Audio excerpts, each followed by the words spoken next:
방산을 생각했을 땐 수주, 이제 앞으로 수주가 늘어날 것이다. 그래서 성장할 것이다라는 건 있었지만 어떤 새로운 비즈니스 사업 모델에 있어서 이쪽 봐야 된다라는 것을 없었던 것 같습니다. 네. 근데 우주항공 쪽이 붙으면서 방산주를 움직일 수 있는 신성장 동력으로 삼을 수 있다라는 것은 상당히 반가운 얘기인 것 같고요. 추가적으로 몸값을 부여해줘야 되지 않을까. 지금 한국 쪽에서도 우주 경쟁 강국을 만든다라고 이야기를 했어요. 추가적으로 우리나라 우주 산업이 커지는 데 있어서 수혜를 볼 수 있는 기업들 위주로의 움직임이 있는데 우주항공 쪽으로 보나 방산으로 보나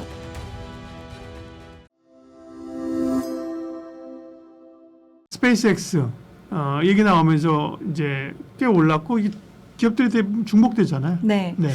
일단 우주 모멘텀은 장기 성장 동력을 하나 채웠다라는 건 것 같아요. 왜냐하면 방산주를 봤을 때 우리가 항상 수주, 이제 앞으로 수주가 늘어날 것이다. 그래서 성장할 것이다라는 건 있었지만 어떤 새로운 비즈니스 사업 모델에 있어서 이쪽 봐야 된다라는 것을 방산을 생각했을 땐 없었던 것 같습니다. 네. 근데 이제 우주항공 쪽이 붙으면서 방산주를 움직일 수 있는 물론 매출 인식이나 뭐 매출 규모나 이런 것들로 치면 현저히 작은 규모일 수는 밖에 없겠지만 그럼에도 불구하고 신성장 동력으로 삼을 수 있다라는 것은 상당히 반가운 얘기인 것 같고요.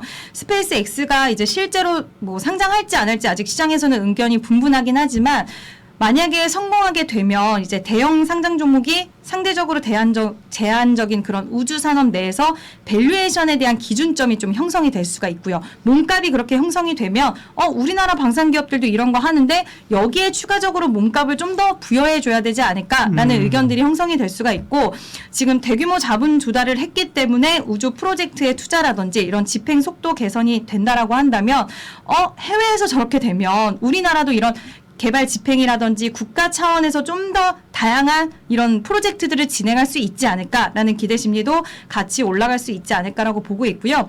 지금 한국 쪽에서도 우주산업 정책을 2045년을 기점으로 해서 우주 경쟁 강국을 만든다라고 이야기를 했어요. 뭐 현실적으로 아직까지는 다른 나라 비해서 우주항공 관련돼서는 좀 아쉬운 부분들이 많기는 하지만 이번에 이제 하나 에어로스페이스 같은 경우에도 누리호 체계 종합기업으로 발돋움을 했고 지금 4차 발사가 또 성공을 했기 때문에 관련돼서 충분히 저는 좀 관련 뭐 기대가 엄청나다라고 볼 수는 없지만 신성장 동력으로서 방산주들을 한번 봐도 좋지 않을까라는 시장의 투자자들의 심리는 형성될 수 있지 않을까라고 보고 있습니다. 주식시장에서의 주도주의 생로병사를 보면 주도주가 완전히 그 탑티어로 그죠? 예를 들면 갔다가 자리를 잃었다가 헤매다가 다시 주도주로서 오는 경우는 사실 쉽지는 않아요. 그죠? 맞아요. 이게 한번 이 에너지를 쏟으면 그죠. 생로병사가 다 하면 사실은 이제 또 새로운 주자가 나오기 마련이게 몇 년 있다 나오는 건데요. 그렇죠? 그렇게 보면 사실은 방산주가 내년에 상반기 잠깐만 반도체가 주도주였다가 밀어내고 방산이 다시 올해처럼 이렇게 어렵다니까요. 네, 그죠? 맞아요. 그러나 사실은 실적과 뭐 모멘텀으로 인해서 구간 수익을 줄 수 있는 가능성이 있다. 네. 그렇죠? 실적도 있고. 네. 그러면 이제 방산주 가운데서 좋게 보시는 기업들, 그다음에 우주항공까지 포함해서 좋게 보시는 기업들. 네. 우리 이지은 대표님의 마음속의 종목 좀 공개해 주고 가십시오. 네. 결국에는 방산에서는 하나 에어로스페이스가 우주항공 쪽으로 보나 그리고 뭐 방산으로 보나 오늘 그렇죠. 또 폴란드 관련된 이슈도 있었기 때문에 네. 이쪽으로 보는 게 맞지 않을까라고 생각하고 있고요. 우주항공 관련돼서 모멘텀이 붙어줬다라고 말씀을 드리기는 했지만 우주항공 쪽은 지금 스페이스 X 밸류체인 기업들이 사실 시세를 강하게 가져가는 건 사실이긴 해요. 중소형 종목군들이. 아니면 이 중소형 종목군들 중에서 밸류체인이 아니라고 하더라도 추가적으로 우리나라 우주산업이 커지는 데 있어서 수혜를 볼 수 있는 기업들 위주로의 움직임이 있는데 저는 개인적으로는 세아베스틸 지주라는 종목을 이제 좀 관심 있게 보고 있는 상황이라서 네. 이 종목도 한번 뭐 무게감이 없는 종목은 아니에요. 이 종목도. 하지만 좀 더 탄력도를 원한다. 우주항공 쪽으로 원한다라고 한다면 이쪽도 괜찮지 않을까라는 의견 드려보도록 하겠습니다. 네. 그리고 말씀하신 것처럼 뭐 두 섹터를 보면 우주항공 쪽보다는 방위산업이죠. 그죠? 네. 우주항공은 어떻게 보면 독립 변수가 아니잖아요. 스페이스X가 잘 됨에 따라서 종속 변수로 올라가는 것도 있고 그러다 보니까 뭐 뭐 이노스페이스 기대감 그것 때문에 사실 올라간 것도 아닌데 네. 변동성이 있는데 그렇게 보면 방위산업은 독립 변수죠, 그죠? 방산이 잘함으로 인해서 실적이 좋기 때문에 네. 혹시 방위산업 쪽의 기대감은 네, 탑픽은 하나 에어로스페이스 네. 네,로 보셨습니다.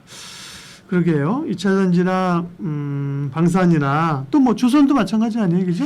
그런 섹터들은 기회는 있잖아요, 그죠? 네, 조선은 네. 그러니까 조선, 방산, 원전 같은 경우에는 네. 앞서서 말씀하신 것처럼 예전보다는 그렇게 강할 수는 없을 수도 있지만 그럼에도 불구하고 저는 긍정적으로 보는 이유는 삼양식품, 파마리서치 네, 예. 이런 종목군들은 예. 한때 시대를 주도했다가 지금은 좋은 이슈가 나와도 쉽게 기지개를 다시 펴지는 못하는 것 같아요. 그러니까 물론 수급적으로 너무 그죠? 네. 쇼크가 좀 있는 네, 상황이에요. 물론 뭐 산업적으로 완전 다른 방향성을 가져가고 있는 건 사실이긴 하지만 주도했던 종목군들의 이런 어떤 추세 자체가 그렇게까지 무너진다라고 한다면 저는 다시 회생하기는 당장은 쉽진 쉽지 않다라고는 않죠, 보는데 맞아요. 네. 반도체도 아니 그 방산도 그렇고 조선도 그렇고 이번에 하나오션 관련돼서 물론 마스가 프로젝트 윤곽이 완벽하게 제대로 드러나진 않았지만 그 트럼프 대통령의 한마디에 추세가 완전 꺾이지는 않았어요. 중장기 이평선을 지켜주면서 다시 한번 우상향하려는 그런 움직임들이 나오고 있기 때문에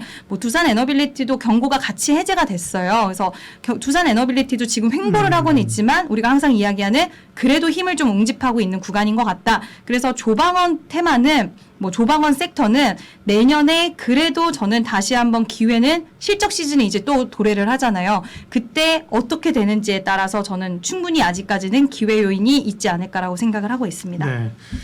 계속 보자 반도체 다시 보다 발음이 안 되네. 다시 보자 조방원. 네, 이렇게 정리하겠습니다. 이지스탁 이지은 대표님 오늘 함께했습니다. 고맙습니다.